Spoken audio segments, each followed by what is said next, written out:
Can you see me? Is it on now? Well, we have to do this then.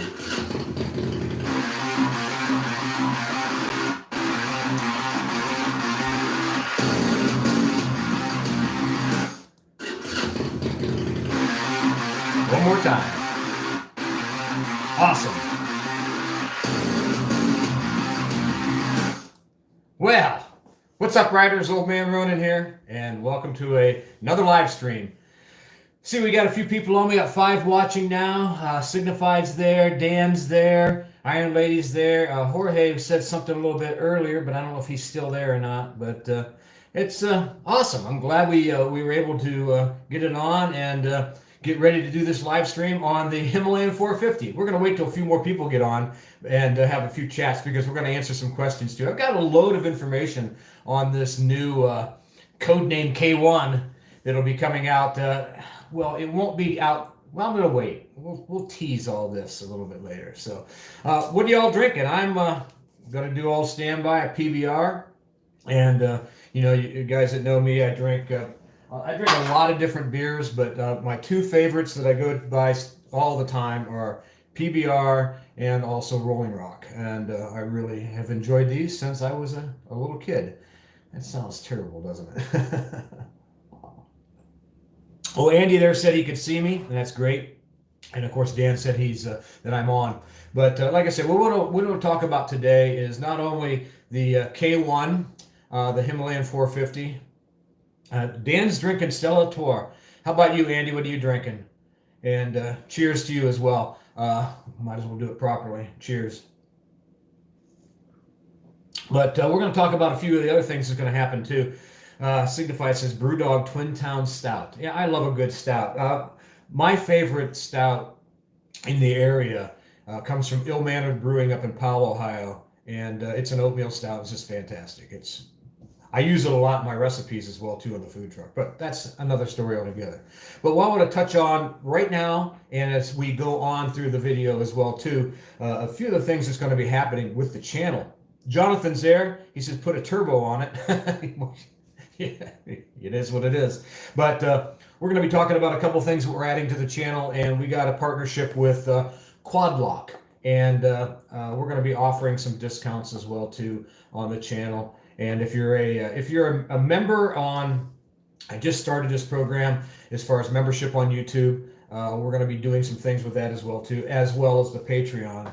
And another thing that's going to be really exciting to a lot of people, and Dan's in Canada. Let's see, is we're going to be doing a partnership here with Airmoto as well too. We're going to be giving away some of these units in the month of March. Not until then. However, both items, we're going to be putting some discount coupons. It's going to be on all the starting next Wednesday. All the videos will have a coupon. Not only like you can save 30% on Kimimoto heated wear. I heard that their vests are sold out.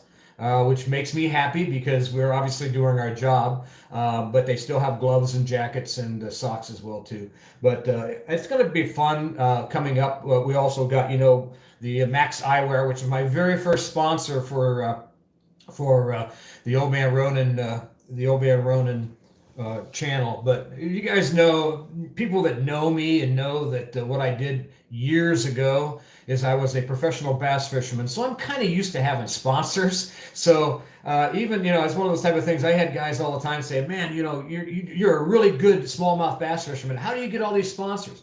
And basically what it is I simply love to promote things, but I have to believe in them. If I use them and do a first impressions and you don't see anything more about them, guess what? I didn't really like them. I never badmouth any products. Guys that know me know I don't do that. But we are getting a lot of attention on the channel, and it's worldwide, which makes me really excited. You know, we added Motovon and the Olympia wear to our realm, and you're going to be seeing stuff come out on that. Motovon is primarily Canada, and Dan, you probably have heard of them. Motovon Inc. They are the sole. Well, I shouldn't say sole, but they own Olympia now. But they're also selling stuff in the U.S. through not only Motovon, but also through Revzilla. So, and you'll see that at the bottom of this, the description below, that you can get, you can check out some of their gear. Now, I'm running a prototype of the Seattle jacket, which is really cool, man. I think it's awesome. But again, we're going to start talking about some of the changes to the website, or not the website, but the YouTube channel, and also what's happening with me as far as planning trips. We're also going to be talking about the Ronin retreat, because I've got a date and a place picked out, and we'll tell you really soon where that's going to be. Signified said, FYI on those heated gloves, make sure you disconnect them when you're not going to use them as a bat. Well, of course. Ask me how I know. Well, obviously I can tell. But yeah, you got, if you're not using it, there's a button. And it will drain anything that is connected, even if you've got your, let's say you've got your something plugged into your electrical socket. There'll be a parasitic drain on anything. So if you want to make sure there's no drain whatsoever, just unplug them. Not a big deal. It's just, most people, I don't understand why they don't know that, but it is what it is. But again, cheers everybody. Dan, let's say you're in Canada. You say, have you ever heard of Motovon or bought anything from them? Just curious. And Johan says we need to put, that's what I just said. Maybe a little bit of lag there, Andy, so I'm not sure. Johan said put a turbo on it. And basically what he means is, a lot of people think the Himalayan 411 is a little underpowered. And I guess what I was trying to tell people is, when you buy the bike, Trevor's there. How you doing, Trevor? Cheers. Welcome to the live stream. But if you're using the bike the way that it's, in my opinion, is designed to do, I don't think the 411 is underpowered. In fact, I think it's pretty much just right. The amount of torque for off-road and gravel road and back road and the top speed is absolutely perfect. Now, if you have to ride it on the highway, then I don't know what to say. Dan says he's never heard of Motovon. Well, it's a Canadian company, and they're really huge as far as motorcycle and ADV products, and also the side-by-sides, the 4x4s. They're really big in that kind of stuff. They sell tires and oil and helmets and yada, yada, all the name. Johan says, bought one in India and drove it around, great times on the bike. And it really is. It's, I said this, and I really encourage everybody, before we start getting into the main part of this video, is I simply love the way that the Himalayan runs. It is, without a doubt, I have more fun on that than I do pretty much any motorcycle that I have ever ridden. And I mean that with all sincerity, because the fact of it is you feel so ultra confident riding off-road. And when you do drop it, and I've dropped the bike a few times, I didn't have the camera on, or I would show you, kind of like I did with the ice video here a couple weeks ago. But I don't film all the time. But when I do, I need to start. I need to do more like what some of these other moto vloggers are doing. I don't really do a vlog. I do like a series of videos with a destination and a topping in mind. But I'm going to start doing some moto vlogging too, where I take film from different parts of days and putting it together into like a compilation of what's going on. Northbound Motorcycle ADV says, cheers, my friend, and cheers to you as well. Tell us again what you're drinking. Like I say, we're always excited about what people's desires, and like I said, wine or whiskey or vodka, whatever. I happen to be drinking some beer tonight, the PBR. But I titled this this particular live stream, "The Himalayan 450, Is It Real?" I'm going to tell you. Let's see, we got TikTok Addict come up here, and let's see what he says first, because we're going to be taking some questions too. What I'm most interested in are seat height and when U.S. dealers. I might get the INT first if the new Himalayan is worth waiting for. Well, it's going to be a while. I'll tell you that right now. They're not even having it. The target release for India is the first quarter of 2023. So that means we probably won't get it here in America, or maybe even Europe, until late 2023 or even 2024. Again, they got a lot of testing to do. It's going to be a new new basically platform. And what information I do have, and I do have some, but I do want to tell you guys right off the bat that the picture that you see even on my thumbnail, that's not what it's going to look like. That's an artist rendition by Bike Wally out there in India. It's what he was thinking in his head what it was going to look like. But what I'm hearing in the rumor mill from guys that are around Royal Enfield in India is it's going to be more, it's going to come. It's just not sure when. And the whole idea of it is they want to compete more. And this is one of the things I'm going to go through. They want to compete with the KTM 390 Adventure and the BMW 310 GS and similar bikes in that size. Let's see. Northbound says ADV local beer as always. Hazy IPA. Awesome. Has to pass, and it does have to pass all the Euro inspections as well too, because we sit here in America, we're still running Sportsters which cannot be sold in Europe right now are still in the model year for Harley Davidson, because we're not in the same realm as what the rest of the world is. Well, even India is not in that realm either. And so with the emissions, I mean, according to the European standards, they're supposed to have no engines being sold after what, 2035, something like that, which means no gas engines. I don't know what they're going to do, but anyways. Well, Miss Kitty jumped in, says, when are they going to make a spaceship bike? Well, probably to get away from all these regulations pretty soon. I know, really? But anyway, let's see. Yeah, that's okay. We don't care about proper English or spelling here, because Lord knows I don't do it. But like I said, a target release that I'm hearing, and again, testing, and right now they're going to be hopping on the big adventure that they made down to Antarctica with the Himalayan, that it ran to the South Pole. I mean, that is a huge thing. I don't know if you guys have checked it out on the Royal Enfield official site, but I encourage you to go check it out, because it's really a cool video showing these guys running in packed snow with chains and everything else. I know they had some chase vehicles, but well, you have to in a place like that. There is no escaping the cold down there. And they even did it in the summertime, which, is there really a summertime in Antarctica? I guess. But just like there really a summertime in the North Pole? I guess. But regardless, they're not going to be releasing the new bike, so they're going to still be selling the Himalayan 411. So if you guys are interested in waiting for the motorcycle, it's going to be a year or so. I would definitely say a year or so. But what we can do is talk about what we're hearing and what the rumor mill is. And again, all the stuff I'm going to talk about today, I have no firm answer, but I have a lot of possibles. And that's what we're going to go over some of the things right now. Like I said, if you look at the current specs of the 411, it's turning out 24.3 horsepower, the new ones, the 2022 models and above. And it's got 32 Newton meters of torque with a 5-speed transmission. What the 450 is targeting to do, and they're going to keep some of the same core features. And what I've been told is they're going to keep the round headlight, which I love. They're going to keep the raised front fender, which I love. I think what they should do is put, I don't know if they're going to put a little secondary fender in there like they have on the ones now. The first thing I did with mine, not the first thing, but one of the first things I did was put a 30 millimeter rise, not 30 millimeter, 20 millimeter rise in the little fender that goes above the front tire there to keep from locking up with mud. And another thing that they're going to do is they're going to maintain spoked wheels, both 21-inch and 17-inch in the rear. And I think that's extremely, extremely important. And let's see. Dan Moore says, keep the weight down. Well, and that's one of my other points. There's a possibility of a trellis-style frame, which is going to be made out of more like a chrome moly, and it's going to be lighter and stronger. And that's going to be a big factor for them as well, too. That the trellis frame is going to have more...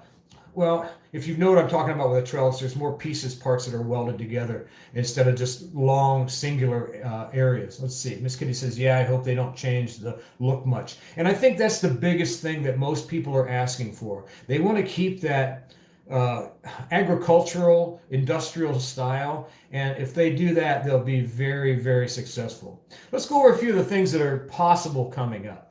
The possibilities is... well, I shouldn't say possible. Let's talk about what the pretty sure ideas are going to be.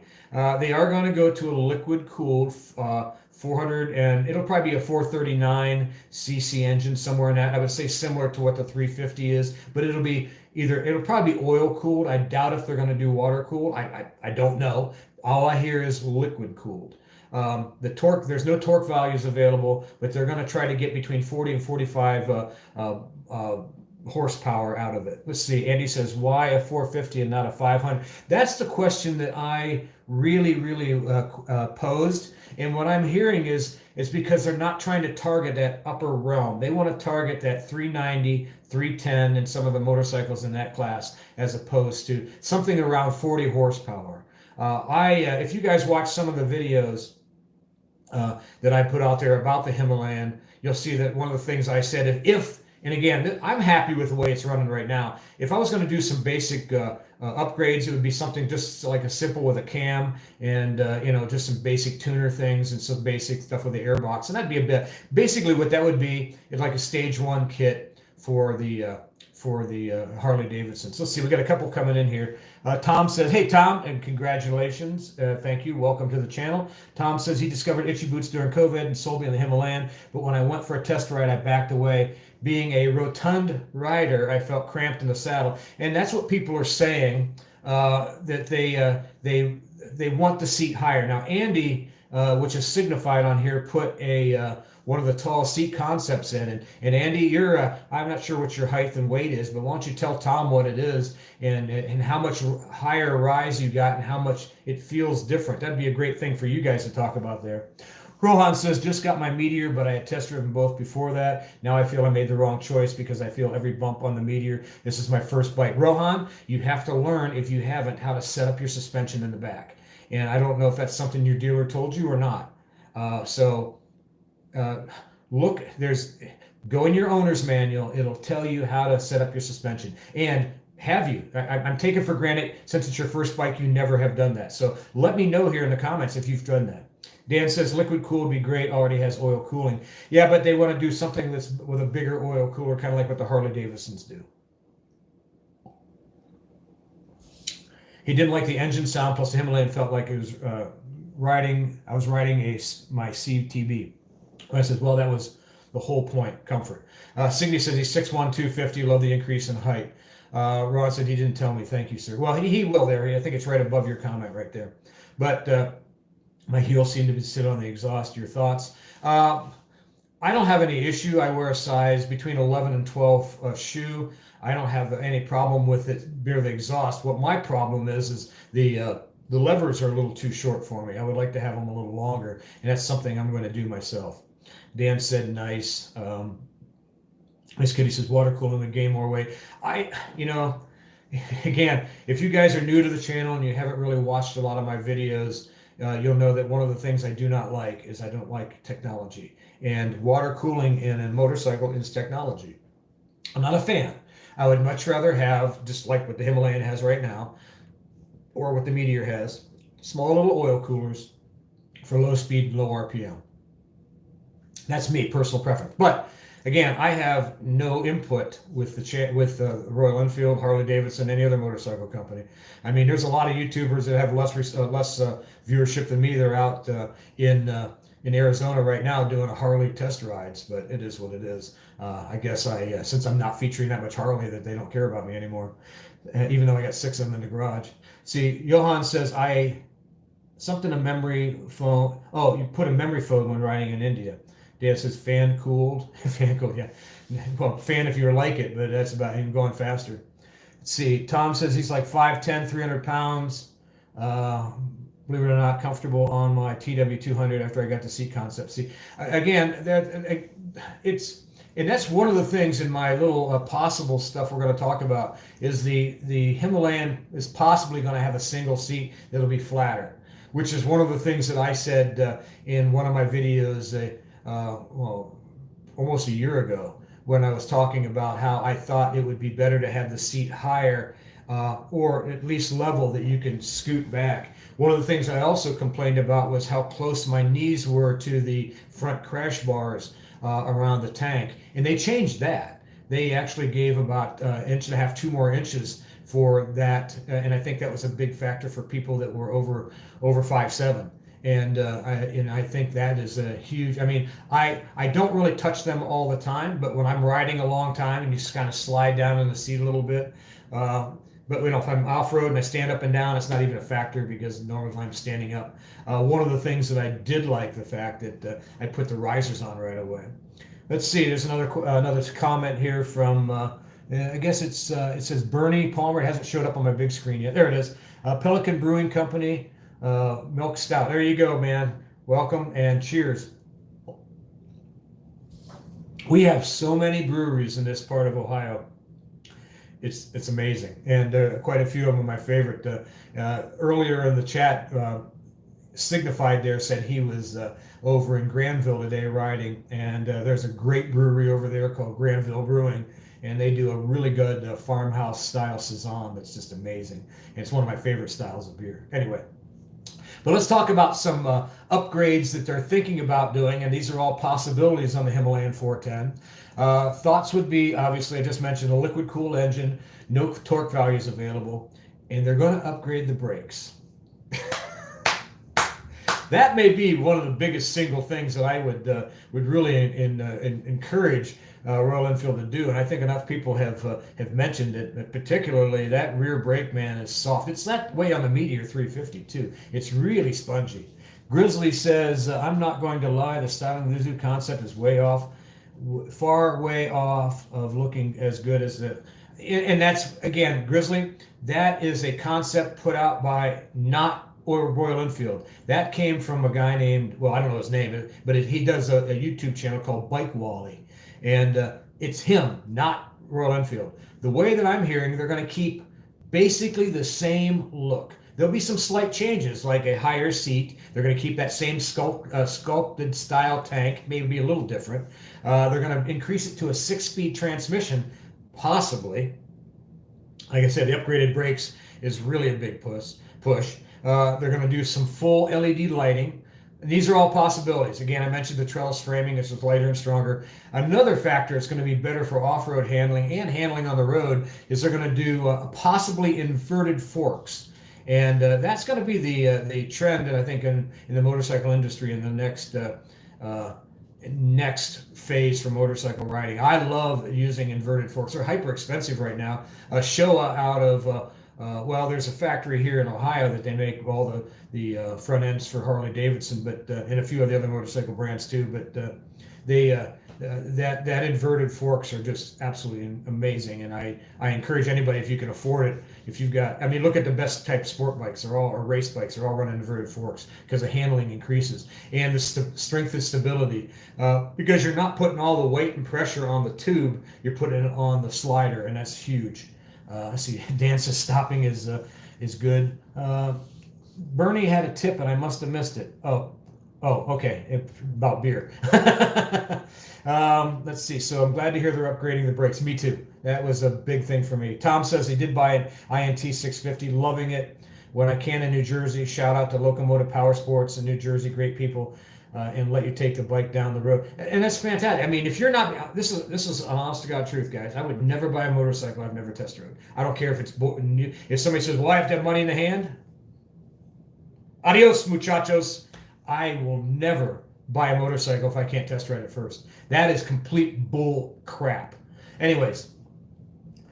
Tom says before you buy. Yeah, and that's great. Grizzly says it sounds like they're watching the market and various modifications. Seems they're listening, and I'm hoping so too. I could only dream that they would listen to some of the stuff I say, and some of the things that they're doing or what they're planning on doing sounds like they're either watching our channel or channels like ours.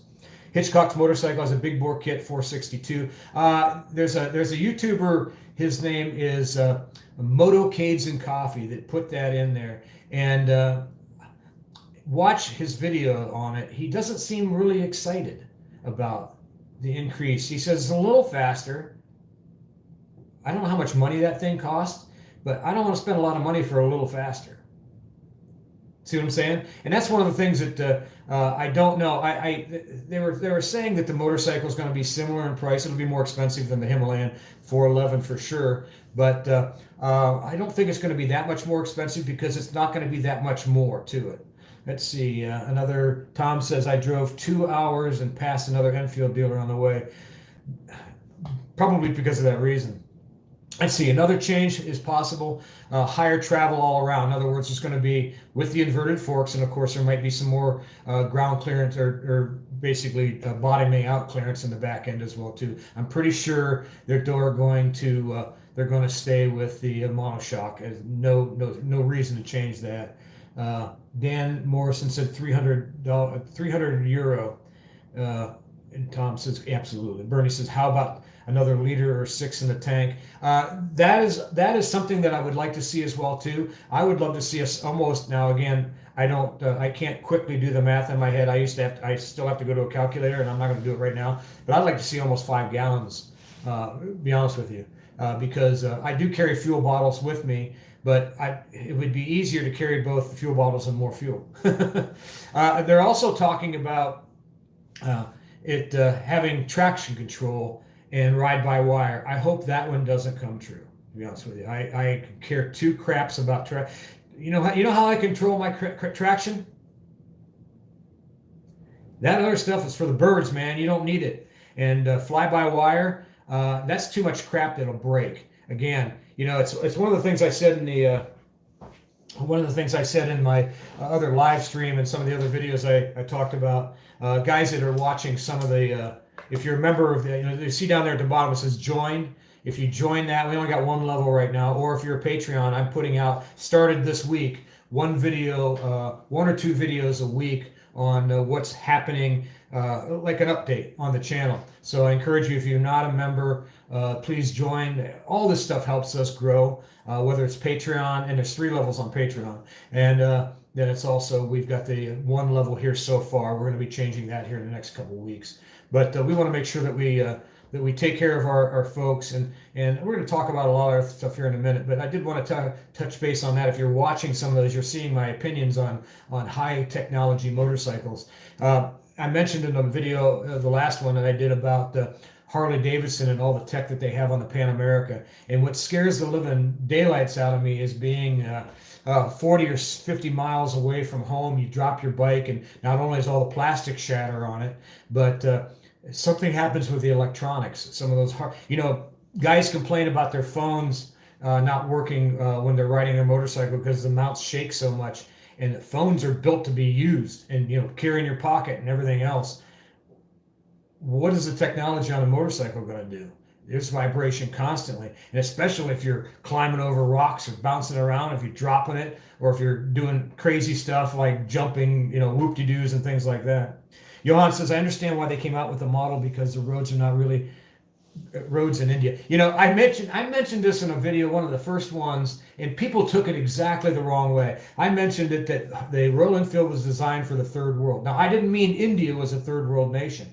What I meant was it was not only designed for all the roads there, but all the roads all over the world, where, you get some places in Southeast Asia, it's like running in a deer trail back here, and that's their road. So, or even in South America, or even some places in Australia. Hell, even some places here in Ohio are that way. They're terrible, and that's what they're built for, all roads, and that's why I love that. So if you did take that into the wrong realm, I apologize. That's not what I meant. What I meant was it's made for all the world. And again, you're not going to be running a Pan America. I hate to tell you this. You're not going to be running a Pan America in some of these places in India or Southeast Asia. It just ain't going to happen. That stuff's going to crack and break, and it's over. One of the things I talked about is when you sit down on the Pan America and you come to a light, it'll lower down for you. And then when you throw it up, it raises you back up. Now, what the? Unless you need a ladder to get on it, you don't need it.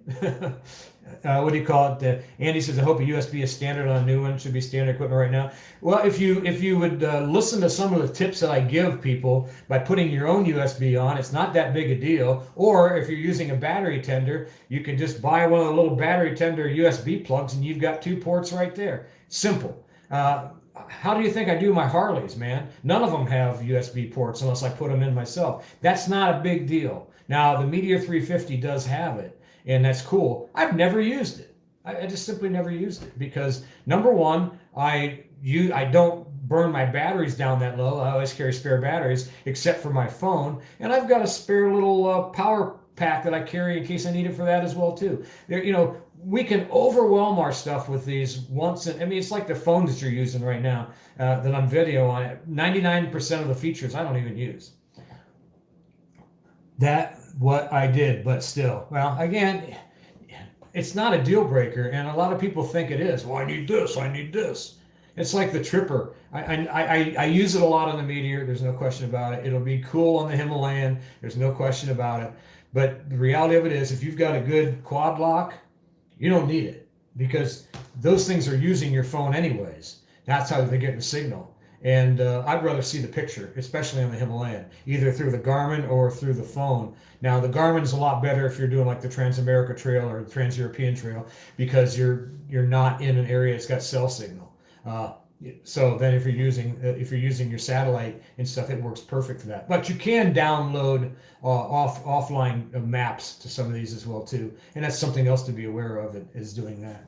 Well, we've got 30 people, nearly 30 people watching. Cheers, everybody! And again, tell us what you're drinking, and we'll talk a little bit more about the Himalayan 450 and any questions that you might have about it as well too. We're dying to hear. Again, what we're trying to talk about is, well, I got to take a drink first.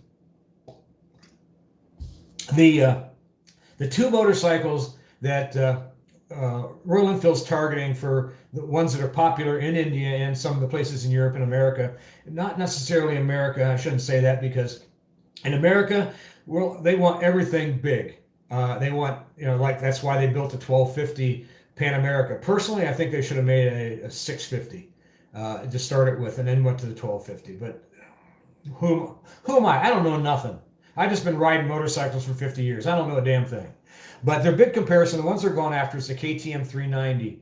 And that 390 is a 337cc engine, and it's putting out 43 horsepower and 37 newtons with a 6-speed transmission. The BMW 310 GS is 313 cc's. It's putting out 34 horsepower and 28 newtons with a 6-speed transmission. The proposed possibles on the Himalayan is going to be probably about, there's no numbers yet, so I would be at ranging between 440 and 450 cc's. It's going to be putting out between 40 and 45 horsepower. No idea on the as far as the newtons, as far as torque. But I know it's going to be well below the price of both KTM and BMW. Let's see. I live basically on the north edge of the Pine Barrens, beautiful Himalayan country. I'd definitely take another look if they flattened the seat. And I think that's going to be a thing. Until then, like I said, you can do what Andy did and put a seat concepts on it. Northbound is cheersing me as well too. Well, we got 28, 29 people watching. Really appreciate it. Like I say, if you have any questions, or if I shrunk my seat. To be honest with you, Tom, I personally would like to sit back farther on the bike as well too, because like I said, I'm looking to see, and I don't know if it's going to happen or not. I don't know if I am going to waste time and money or whatever, but I wouldn't mind changing that front crash bar around the gas tank to the new ones. I don't know if it'll fit. It's a question I need to ask Royal Enfield, because I would love to put the newer style bars on, because not that they're any stronger, but they're smaller. And as far as I know, the Hitchcock's front bags there up front will fit on it. That's what at least Hitchcock's is telling me. So that makes me pretty happy that they'll still fit on it, which is one of the reasons why I think those are really, I love those bags. Now, there's a set that's waterproof that I'm looking at, not from Hitchcock's. I can't remember the name of the company, but I seen it on eBay the other day, and I may check out, I may contact him and buy a set of them. So I think it'll be kind of cool. But like I say, if you have any other questions on it, let me know. We've been running here, a half an hour. I really appreciate all the people watching. I'm really excited about the what's happening with Royal Enfield. I'm probably most pumped about a bigger, and not necessarily bigger engine. I don't think the Himalayan needs it, but some of these other things, they could keep the 411 in my opinion.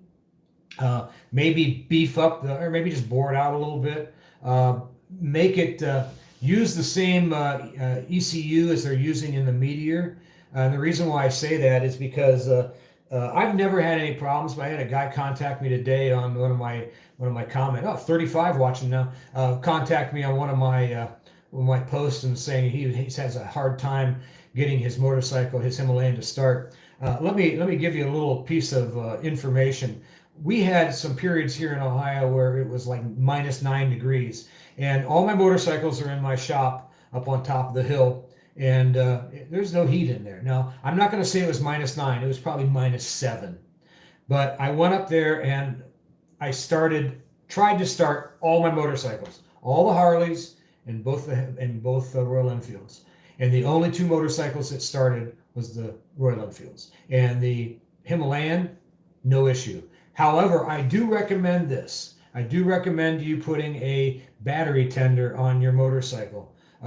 Number one, it'll help extend the life.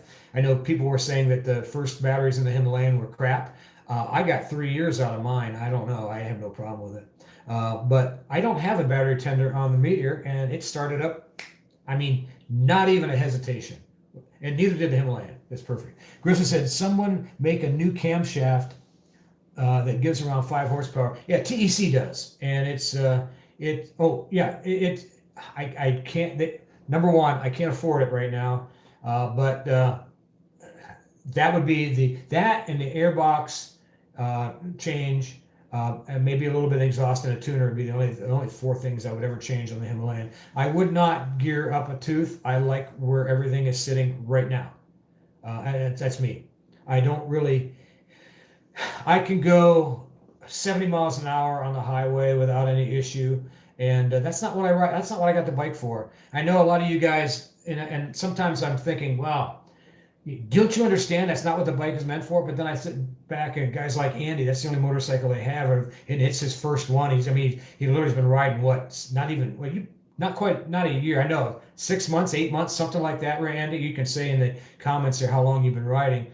But the reality of it is this is his first motorcycle, so it's going to be his everything. And I keep forgetting that because I have some big 1600cc engines in my garage. Okay, Diego says, I'm a new rider, bought a Meteor 350 as my first bike. I'm going to do my first 500-mile tour. Hey, congratulations. Everybody give Diego welcome to the channel, and welcome to the lifestyle. And it is a lifestyle, guys. I've been riding. I started riding motorcycles when I was a wee kid, 5.5, 6 years old, little shifting dirt bikes, and then I went to my first Harley when I was 14. You guys know the story. Bought it when I was 14. It was a wrecked bike, and I rode it off-road. And then I've gone literally all over the North America on motorcycles. And my longest trip, and if you guys are watching a few videos, my longest single trip was 12,000 miles. And again, I went from Ohio to Florida, California to Alaska, back through Canada to Ohio. So it was over 12,000 miles. And Andy says almost a year. And I do forget that sometimes, guys, and I have to apologize that I bought the bike specifically to do off-road, gravel road stuff, because number one, where I live, I'm surrounded by gravel and dirt and roads, and the fact that there's deer trails all over the place too on private property that I can go. And so those are huge things for me to do. And I was taking Sportsters back there before. Tom made a comment, says, ride it well, Diego, stay safe. Exactly. At the close of every one of my videos, I always say, ride safe and keep her on 2 wheels. And the reason why is because even if you go down on a motorcycle and have an accident, like I've had one in my life, knock on wood, and it was back in the early 80s. It was my fault. But man, I got up as soon as I got out of the hospital, I got up on and jumped right back on a motorcycle. And even though that bike was totaled, I jumped up on another motorcycle and took off on it. Scooter says, I put 110 miles on my recently purchased Himalayan, but I did some emergency stop. And I always do. I don't care what bike it is. I'm on for the first time. I put her through the test. That's part of a test ride that I do too. If I test ride a bike, I'll get away from the guy because I don't buy new ones. But I'll get away from the ownership, back and I will put her through the paces, baby. I'm going to hit those brakes hard and see if I've got any front end wobble, and I'm going to pull off the side and check the bearings. I do a full look over when I'm test riding a motorcycle. I'll do it with a new bike too. Sometimes I'll test ride new bikes because I know I'm never going to buy one. I just can't afford it. But I'll go out there and test ride it. But the first thing I do, man, emergency braking. The very first thing I do is emergency braking. See. Cheers to Diego. Cheers, cheers, cheers. Everybody loves Diego, brother, and we love you too. But let's do a little bit more comparison on if you guys are late to the game. The code name for the Himalayan 450, they're calling it the K1. And I think it's kind of new, kind of neat, because it's kind of like for the Himalayans, they have the cage series of mountains up there. And target release is for the first quarter of 2023 in India. It's to take on the 390. This is the list that I got, so I knew what I was talking about a little bit about the 450. It's the target, the competition for the KTM 390 Adventure and the BMW 3 or GS 310 GS or G310 GS and other similar sized bikes. The core features would be the retained, which is really exciting for me.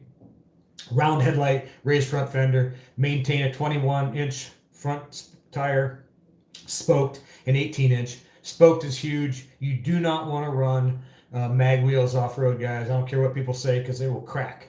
You'll blow a tire on a rock, or when you fall over it, anything that's cast could break.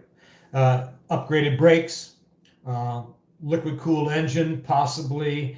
Hopefully it'll just be oil and with a bigger radiator up front, but hopefully not water cooled. What do you call it? They're looking at 40 horsepower, no torque values available yet. Upgraded brakes, 6-speed transmission, dashboard changes, so some digital instruments, single piece seat, full LED lighting, trellis frame, which is lighter and stronger, inverted forks, higher travel all around, and possible rumor traction control. I didn't hear that from Royal Enfield or anybody else, and ride-by-wire controls. Let's see. Do real rumors on a 650 Hemi? That's not even in the question yet. They're not. This 450 will come out way before the 650, and that's just the way it's going to be. 81-year-old made a left in front of me in 2014, broke into tibia plateau, out of commission 3 months. Bike was fixed before me. Well, I feel you, brother. I had a accident in 2013 that wasn't on a motorcycle, but I was off work from September, I forget the exact date, in 2013 until 2017. Took me 4 years that I wasn't riding, and it was a mess. I hated it. So I feel your pain, brother. I do. See, Bernie says a torque grunt is more important than exactly. Anytime you're talking about a motorcycle, I mentioned this before. Horsepower means top end. Newton meters or torque means the grunt or power. And I had a guy kind of argue with me a little bit today. He said, wouldn't it be better if this had this and this had more 40? I'm thinking, I could give two craps less what the top horsepower is. I really don't care about that horsepower. Not on the Himalayan. I want something, and like the Meteor has low horsepower and low torque, or higher torque. But the fact of it is, it's a 350. I know its limitations. I know that I'm not going to go 85, 90 miles an hour on the highway on a 350. I don't care what people say. You can put a higher gear ratio in those, but you have to understand that when you get a higher gear ratio, your torque numbers flatten, man. I mean, I shouldn't say flatten, they drop right off. What that means is if you're going down the highway and you're up in those higher RPMs and the higher gear, and you throttle down trying to get more acceleration, you're going to go, that's it. You're not going to boom. You're going to have to downshift and get the RPMs up a lot higher. That's not what it's about. The horsepower is about top end and speed, and on an adventure style bike, which I would argue to say, and kind of like one of the last videos I did, is a Himalayan the best ADV bike made, because it's light but yet heavy. I know that doesn't make sense. What it's light in is the way it feels when you're riding it. It doesn't feel top heavy. It feels very nimble as you're going over bumps and small trees and you're climbing things like that. It feels really nimble. It feels really nimble when you're on rocky roads and gravel roads, and I like to call them the roly-polies, which are the round rocks that for some reason some of these county officials love to dump round rocks on our roads. What? That's like being on ice cubes sometimes.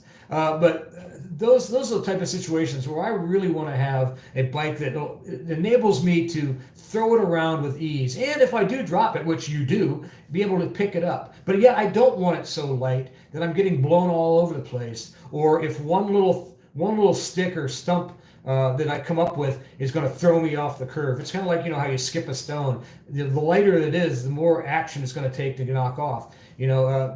I want something that's stout but yet nimble. And that's what the Himalayan is to me, particularly on off-roads. It is stout but yet nimble. And that's why when they start changing all this stuff that they're talking about changing, I'm thinking, man, keep it like it is for the most part. Sure, I know it's going to sell better because a lot of people out there are numbers freaks, which drives me crazy. Now, am I a gearhead? Yeah, I've got motorcycles that'll go 125, 130 miles an hour.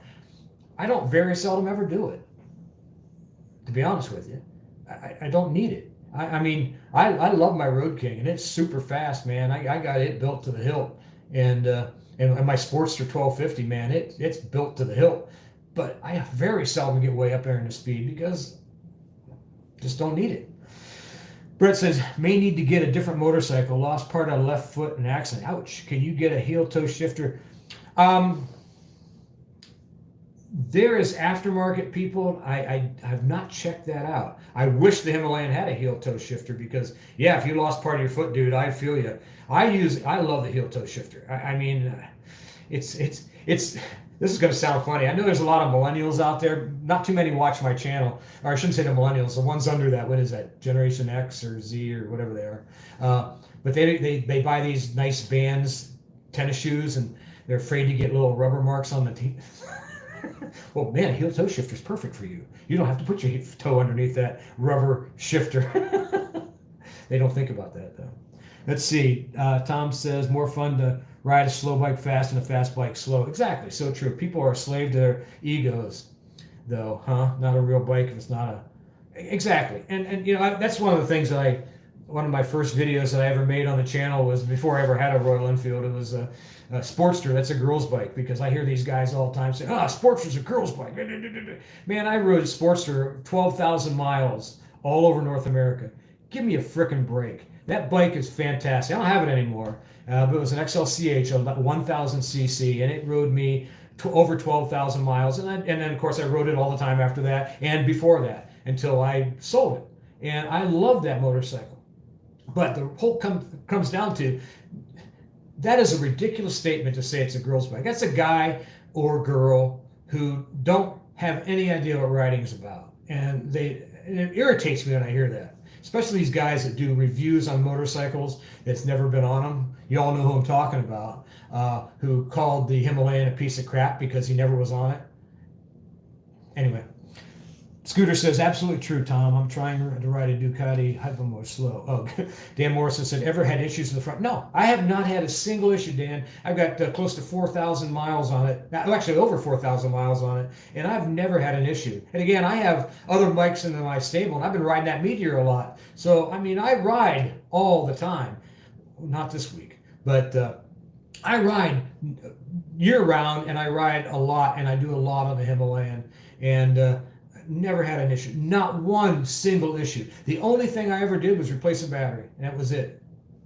Tom says, if you can't ride a TW200 without a smile, and that's really what, if you guys are watching my channel for any length of period of time at all, you know that I say that you get miles of smiles on the Himalayan and, of course, the Meteor 350. But I get miles of smiles on all motorcycles, but there's something special about these Royal Enfields, and I don't know really what it is. Because I started out, you know, my first street bike was 1,000 cc's, and then of course I had other 1,000 cc'ers in there, and I dropped to an 883 at one time, and I was up to 1,500 cc's, and you know, and I had some, you know, some sport style bikes as well too in there, you know, because I was a kid and I wanted to go fast. That's the only bike I ever wrecked on was a GS 1100, and because I was stupid, I really failed to negotiate a corner. My fault.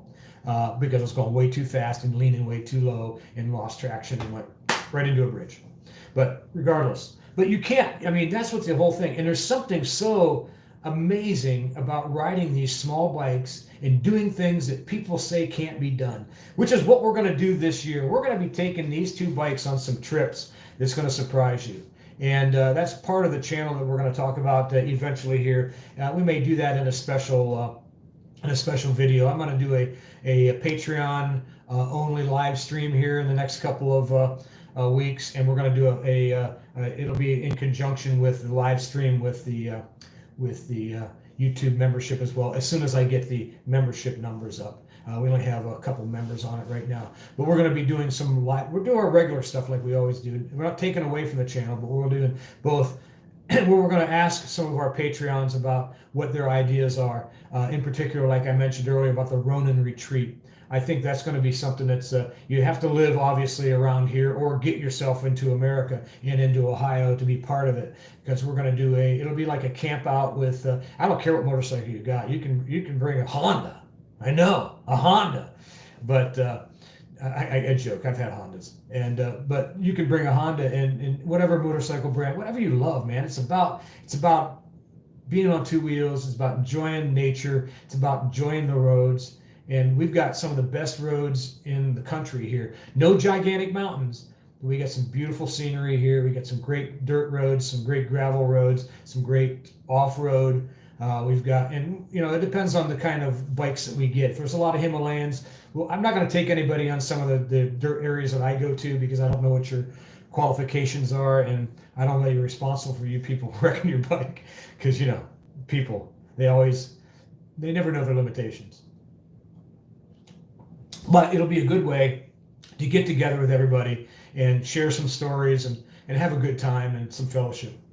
Northbound says, the Himalayan is my first bike and my only means of transportation. Over 15,000 miles in 4 months.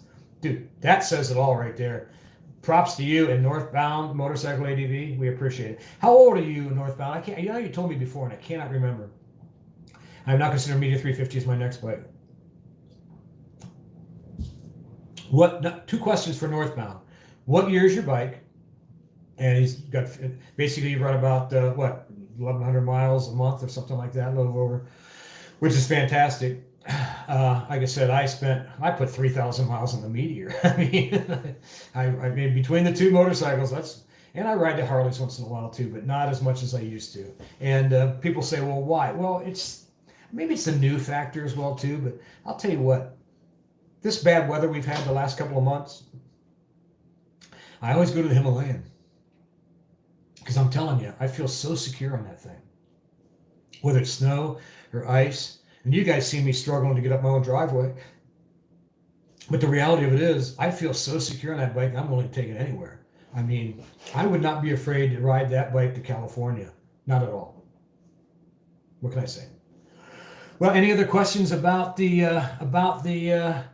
Himalayan 450 or anything else on the channel that's coming up? Again, remember, guys, that we just started a partnership, 51. So you're just a kid. Just joking. We're starting a partnership with a couple new companies, if you haven't guessed or seen. We are Airmoto. We're going to be giving away some of these in the month of March. But right now, if you look down in the description, I think it's down there. I have to look. Let me check while I'm talking with my big mouth. Yes, 10% off using coupon code Old Man Ronin.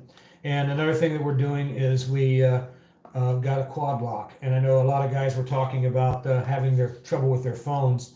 And the quad lock is something I'm testing, and I haven't even put it on yet. I just got it the other day, and we're going to be putting it on. And I'll be able to transfer it to different motorcycles and see how it works. So I'm pretty excited about that. And he's got 2021 late blue. That's pretty cool. A lot of good YouTube channels out of Ohio. I just may have to take a 3-day trip and ride across Pennsylvania, sleep in Ohio, and go back. By the way, he's 56. Well, cheers to everybody that are kids. I know. Taking a ride tomorrow, 60 in February, is biking time. It is, and we'll have to let you know if we're out or not. No, I'm not in Columbus. I don't like cities. I am about an hour east of Columbus, east-ish. So, but it's nice out here in the hill country. Columbus is where Iron Lady works, and I used to take my food truck there a lot, but to be honest with you, I got tired of driving an hour to go to these places, so I just still go to Powell, which is on the north side of Columbus, but more or less I stay around the area here because I'm hopefully, and I can do it with your help, by you guys being members of Patreon and helping me get subscribers and being part of the channel. I want to eventually retire from cooking because I've been doing it since I was 11 as well too. I love cooking, there's no doubt about it, and it's one of my passions, but I want to do this more. I know. I mean, I'm almost 65. I'll be 65 in a year and a half, and it's time. And this would be a great way to help me get to that point where I can retire and still make a little bit of money. And I'm never going to be rich. I know that. I'm never going to be rich. Bernie says, do quad lock have a vibration? They do. They actually sent me one. It's not part of it, but you can order it when you do. They sent me one and also a charger to go with it too, which I don't know if I'll ever hook up. They sent it to me. They said I didn't request it when they were talking to me. I just said, well, all I really need is one that I can put on different motorcycle handlebars, because I'll be trading it between I have an inch and a half bars down to 7/8, and I just want to have something to be able to transfer between all those motors. Some of them are inch, some of them are inch and a quarter, some of them are inch and a half, and it really depends. And so I needed something, and the quad lock in the kit has that. And so, and then they sent me some other stuff as well too, which is pretty cool. Now, on the phone, I can't show you because I'm recording on the phone, but it is basically a case, which is cooler than the one I had, to be honest with you. Cook less, ride more. There you go, Christopher. Thank you. Columbus Must Be Throttle Company, another good channel. Columbus, a throttle company. I think Signified bought his motorcycle from them. They're good people out there. And there's also another one in Mount Vernon, Ohio, called Mid Ohio Motorsports. And then there's one down in Xenia called Williams. And I don't know the rest of them in Ohio. I know there used to be one in Canton, Ohio. When we lived in Northeast Ohio, that was the only one in the state that I knew of.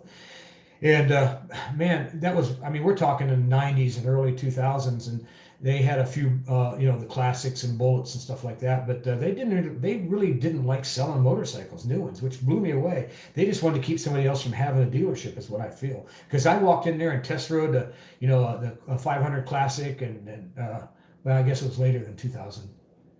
I guess I was test riding a bullet, and I test rode a buddy of mine's Classic 500. But make a long story short, they just didn't want to sell the bikes. They were doing vintage stuff, kind of like what Throttle Company does, and they just wanted to sell. And in fact, I sold a couple of my older Hondas to them so they could resell them. Northbound said, ADV, take a ride out here to the Redwoods, my friend. Been there quite a few times, and that's one of the plans, possibly. I've been up through the Redwoods and all the way up into Oregon. I took the PCH up and back all the way up into Washington, and really enjoyed it. Like I say, I have family in Cali, one in Napa area and one in Manhattan Beach, out south of LA, and then Pleasanton, family there too, and have family in Oregon and family in pretty much everywhere. So that's kind of cool. If you guys, you know what an In-N-Out Burger is, don't you? Well, that's fourth removed cousins of ours own that. That's the Snyders out there. That's my last name if you haven't guessed. But yeah, they own In-N-Out Burger, and like I said, we got a lot of family in California. And my second oldest son works for I always say he works for the CIA, the Culinary Institute of America, out in Napa, there at St. Helena, and he really enjoys living out there, as far as because he's a rock climber, man. He does the caving and the rock climbing, which scares me in California, him doing caving, but he does. And then my other son, my oldest son, is in North Carolina, and he works in the food industry as well too. He works for a big grocery store chain. And then my youngest son is in Hawaii, so can't ride out there, but I have ridden in Hawaii. See, Juliet says, I also now have a Daytona Tiger Bonneville. Wow, you got the whole gamut for them. All you need now is one of those, what the heck's the name of it? Shade Tree Surgeon has one, the big 3-cylinder monster motorcycle that they make. But I'd rather ride an Enfield. That's pretty impressive. I've had a couple Triumphs in my day.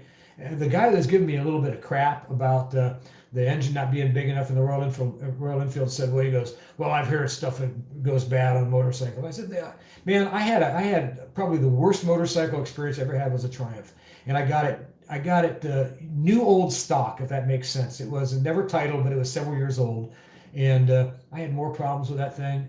That the dealer is a friend of mine. He actually bought the motorcycle back off of me for what I had in it, and it just wasn't a good motorcycle. But it wasn't Triumph's fault. Triumph makes some decent stuff, and I had a T100, I had a Speedmaster, and they're good motorcycles. I don't like their cost. Scooter says rocket. That's it. Sorry, Scooter. My brain just completely went dead there. A motorcycle trip to the Redwoods is on my bucket list. There are so many cool things. Man, if I could afford it, you know what I'd like to do, guys? This is going to be something that's a little bit intimate. If I could afford it, I would buy a toy hauler trailer and put a couple motorcycles in it and just spend my time going all over the country, you know, taking the trailer there and using it as a base camp and then exploring everything around it and making fantastic videos. So if anybody wants to donate a toy hauler to me. Scooter says, has anyone ridden their Himalayan in the Mid-Atlantic media? I think you were asking me. So I'll tell you what. Who was talking to me about? There's a YouTuber named Psycho Fanatics who contacted me the other day, and he was talking about doing the BDR. And he wants to buy a Himalayan. He wanted to pick my brain on it, and he's really turned on by. He's a Harley guy, but he's really turned on by the Himalayan and wants my opinion on it. And I told him, I said, here's a skinny, man. Don't expect you to be doing 90 miles an hour on it. It is what it is for. But I'm sure that's basically what he will end up getting. I don't know. He may just get a KLR. Who knows? Some guys cannot stand going under 70 miles an hour. Stuart's here. That's what my wife wants. We were shopping for one just before the hurricane. You can start. I just caught you on there, Stuart. Sorry about that. PCR, is it okay? I'm caught up pretty much now. Stuart, what bike was you talking about? Because I didn't catch you say anything before. You're talking to Scooter. Well, anybody else have any questions on the 450 or any of the other Himalayan stuff? Toy hauler, yeah, and that's. I'm glad you said that because I'll tell you what, there's a couple of them I look at, and there's some of them that are just so fantastic, but they're so freaking expensive. Somebody said, won't you sell your Harley and get one? No. I would love to ride the Mid-Atlantic BDR. And I'll tell you, there's so many great places. We have a Trans-Ohio trail, too, that's really not Trans-Ohio, but it's kind of cool. Jorge just said something we haven't got. He says, I fell down on my Himalayan. Could you tell us your experience in riding again? Specifically, what would you like to know, Jorge? Tell me in specifics my entire life, because that'll take years to tell. Dan says, thank you. Love your channel. Tons of simple info. Real life bike use. Glad no issues. That's a real bonus. And I mean, really, again, Dan, I haven't had any issues whatsoever. Not with the Himalayan, not with the Meteor. Now, I've had issues with my Harleys, but then again, I actually rebuilt them, so any of the issues were probably my fault to begin with. I know I had a fuel line, a high-pressure fuel line in the Road King here, was it last year, that just, but I was able to get home because I carry the right stuff. And that's a video we're going to do, is my everyday carry, and that has nothing to do with firearms, guys. That's not what this channel is about. It has everything to do about what I do or what I keep in case something happens. You know, stuff like a first aid kit, stuff like because I carry a trauma kit in the Himalayan. I don't carry it in the Road King, and maybe I should, but I carry a trauma kit in the Himalayan because there's more chance of getting seriously hurt when you fall on the Himalayan, as opposed to, man, that's not really true because you can get hit by a car out there on your Road King. But I maybe should start carrying my trauma kit. But I have sutures and everything else. I have some basic guys that watch the channel, that I was a volunteer fireman for a lot of years when I was back home. It's one of the things I did when I was home, and that's what I used to do. So I carry a trauma kit, and I can do basic stuff. Great story about my son. He took a hiking trip up into Alaska a few years back, and again, he's kind of adventurous like I am, and he was up there, and he took a city boy, and I hate to say it that way, but it's really the truth, who doesn't know much about survival outside, and I told him what to carry with him, and they were way up about 6.5, 7 hours away from the nearest town, and his friend was trying to process some firewood, and he ended up using a hatchet to try to do some, like I said, to try to process some firewood, and just opened up his leg. He was trying to swing the hatchet in between his legs. Darwin Award winner #1, but he ended up opening his leg up and almost hit an artery. I can't remember what Jared said, but he was able to close it up, clean it out, and get him out of there, long hike, carrying him out, and then get him to a hospital. And the doctor said it probably saved his leg. So again, Rob says, hi from Greece. Soon going to buy a Himalayan. Just need to decide on the color. Many thanks for your videos. And thank you, Rob, and congratulations. I appreciate it. Stuart, the Gray Wolf is one I was looking at too. I like the 18 black label, but man, it's expensive. And you can't find them. Dan Moore says, okay, tell us a little time you did a wheel across the Natural Bridge. And Jorge, I haven't heard you ask me the question about my experience in riding again. I'll give a brief synopsis. Started riding a Rupp 100 when I was 5.5, 6 years old. My dad bought it. Well, I shouldn't say bought it. He went with me, and because I was working with him. He had a restaurant, and I would mop the floor, and I'd save money and save money and save money and save money. We didn't get allowances back in those days. We didn't know what that was about. So, but I worked in Dad's restaurant, mopped the floors, picked up the parking lot, all the trash people used to throw out, swept the parking lot, all the stuff out of there.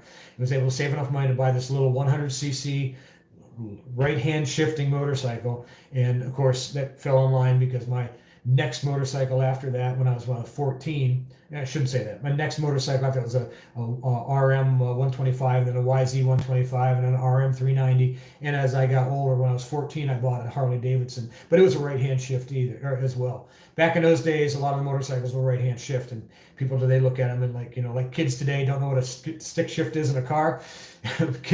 Motorcycles today don't know what a right-hand shift is, or a suicide shift, or a jockey shift. They don't know what it's all about. But been riding since then, and been like I said, I've been all over North America in motorcycles. I've been to Canada, Mexico. I've ridden in Hawaii. I've been to California 9 or 10 times. I've been to Sturgis about 3 dozen times. Maybe not that many. Maybe 12.5 times. It just seems that much. Been all over, like I say, the Eastern United States. Done pretty much all the major roads. Found a lot myself. Just been on motorcycles. Owned 7 motorcycles right now. 5 of them are Harleys. I shouldn't say own. I don't own one of the Himalayans. Dan says, wear gloves. Had to take rocks out of my hands once you have. Exactly. Well, I like wearing gloves because my hands sweat so much, even in the wintertime. So I wear gloves because of that reason. Nothing more. 3 on a tree, huh? Yeah, I'm telling you, 3 on a tree, 4 on the floor, 3 on the floor, 5, 6, and of course I do have a commercials driver's license, so I can drive a semi if I want to, and I know how. It's when you live in the country and you're a farm guy, you drive semis. That's how you harvest your food. So just to let you know. But yeah, there's all kind of, I'm 63 years old and I've never sat still. Iron Ladies tells me all the time that I do not know how to relax, because if I'm not doing something, it's driving me absolutely insane. Let's see. Jillian, I haven't got your name here yet. Jillian Dunson, have a 72 T100R Daytona as a lad, right-hand shift. Exactly. Most people don't know. They would grab that bike, Jillian, and hit the brake all the time or try to shift the brake up, because they're not used to, riding things like that from old technology. Had a truck with a column shift. Again, 3 on a tree. They did make some 4s. I think International had some 4 4 speeds on the tree for a while. It was kind of cool. But split axles and big trucks, the whole 9 yards. But most people don't know how to do that. In fact, it's so bad now that most semis are automatics. What? Kids.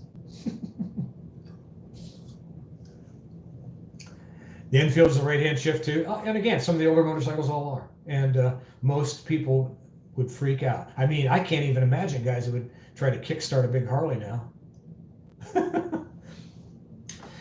Well, I do want to say a couple things first. We've got a couple new, if you haven't seen this before, we've got our new Old Man Ronin stickers available on the Etsy page.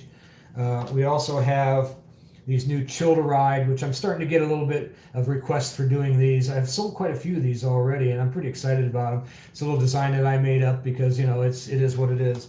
And of course, the original Old Man Ronin sticker. And we made a couple of little tiny ones, and these are not for sale. We're just giving these away to people that I see on the street and things like that, and putting them in different places. Like if I go down to Tail of the Dragon again, I'll stick some more stickers down there. Miss Kitty says, well, supposedly saves fuel with an auto and puts more people behind the wheel. I would say that puts more people behind the wheel. I don't know about saves more fuel. I don't know. Diego says, what BMWs can be compared with the Himalayan as buying alternative? The one that they are their chief competitor would be the G310 GS, Diego. And I encourage you, ride it. Ride all these motorcycles. Don't take what any one person says, because the motorcycle that you're going to be purchasing has to be about what you want. I can say anything. I mean, when I first got on the Royal Enfield Himalayan, I first test rode it, I was thinking to myself, man, it's going to be like it's going to be really a downgrade for me going from Harley Davidson or Triumph or Norton or any of those motorcycles having the past to getting on one of these. And it's exact opposite. I became a fanboy because of that reason. I really love that motorcycle. And but if I would have never test rode it, odds are I would have never bought it. So ride whatever, ride the KTM 390, ride the BMW GS, see which one fits you. I know you can't drop them and see what breaks, but think about that too. Think about the stuff that can go wrong, because it usually does. Scooter says BMW, yeah, that's what I just said, Scooter. Toad Moto says this makes deciding what to get even harder. I've been thinking about getting an RE INT 650 and making a scrambler too. And again, there's going to be a lot of different options. If you haven't been looking at some of the spy pictures coming out of Royal Enfield, they actually are planning on doing a 650 scrambler. It's coming, but maybe not for a year or two. But again, don't wait. Buy what you want now. Andy says, signified, sorry I had to eat. What'd you miss? Everything, Randy. Andy, I just gave away 2 motorcycles and you just missed it. That was my last time in Ohio. I drove from Lakewood, New Jersey to Randolph, Ohio, and back to pick up a trailer from East Manufacturing. And one long day. Yeah, I'll tell you, I've driven to Florida in a day too. It's just not fun. 16 to 18 hours behind the wheel behind the bars gets a little bit tiring. I could shift to 10-speed Rockwell faster than auto. Exactly. Miss Katie, you are the woman. I love you to all my heart. And when you bring in some of this kind of information, it's priceless. And again, who needs a clutch either?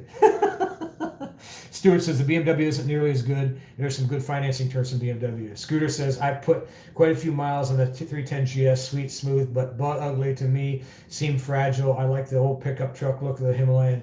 Good warranty too. Yeah, I mean, and that's kind of what the thing is. One of the things I don't like about some of these other ADV style, they look like bees to me. And there's so much plastic and stuff that, I mean, here's an example.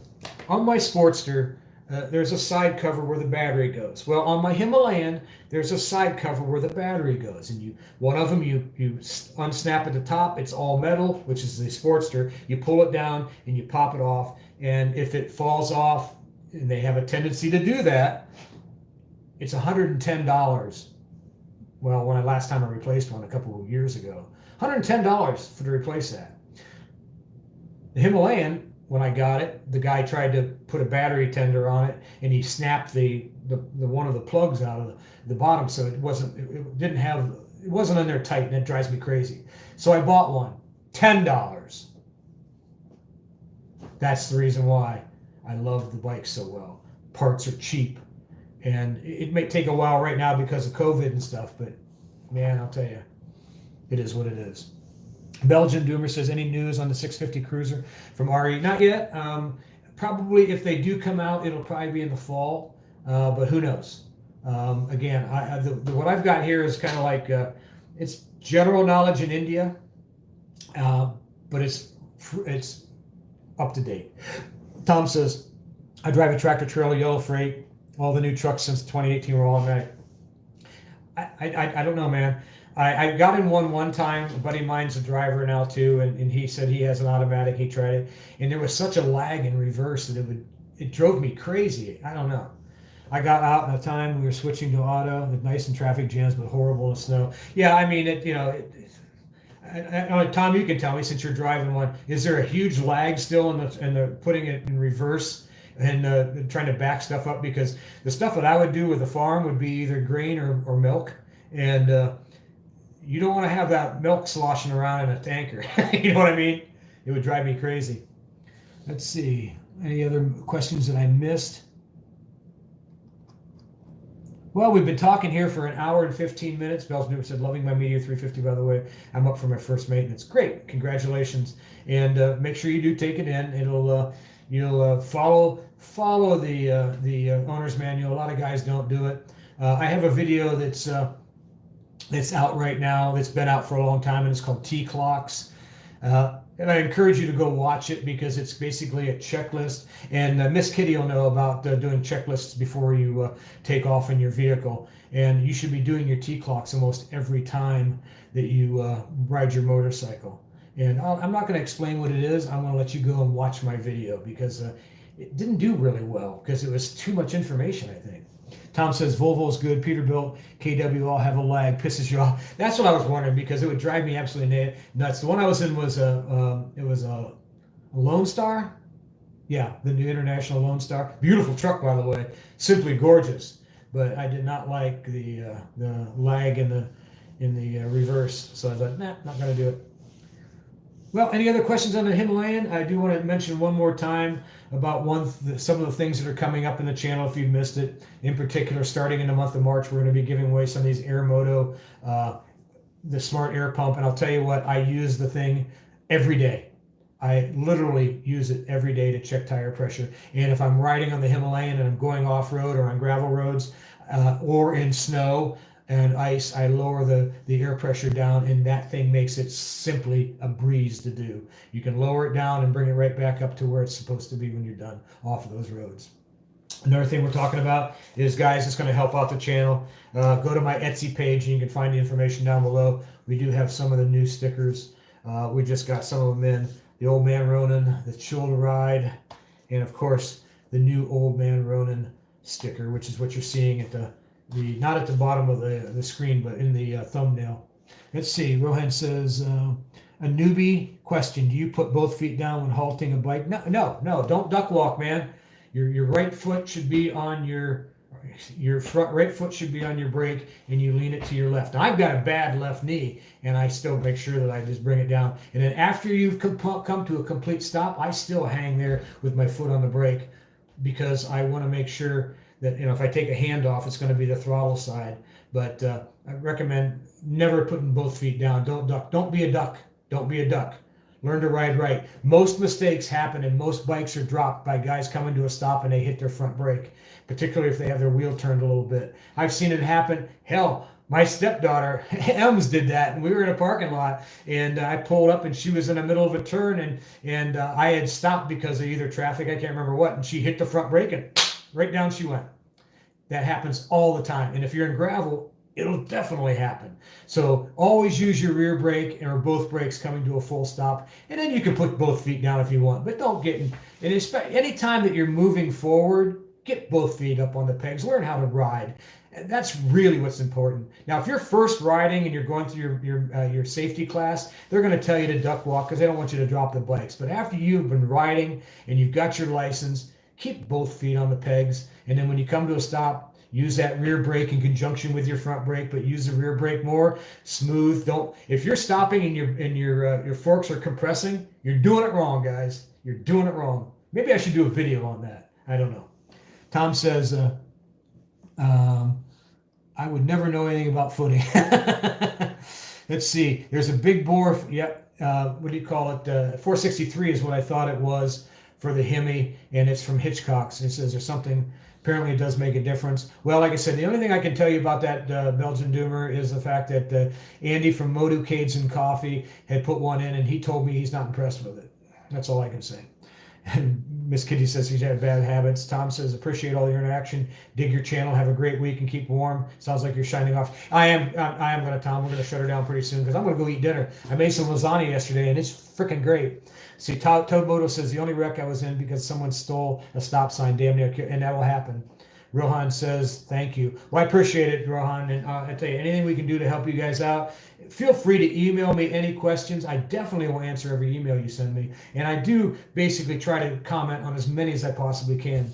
Speaking of which, I will do another, we'll do another minute or two here and find out if there's any more questions. I love the new rider questions because I am by far not an expert at anything except for talking. And even that, I don't do a really good job at it.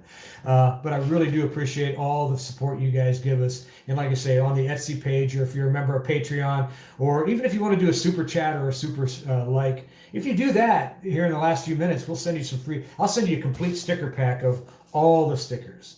If you guys do a super chat or a super super sticker there. But I'll give you a few minutes if you want to dig into your purses and figure that out. Ronald says, start practicing letting up the front brake as the bike comes to a roll. Exactly. You want to make sure that you're downsizing that. Did you see the Himalayan at the London Bike Show? It was just a lot of Himalayan parts carried over to a 650 Interceptor. Yeah, I did see that.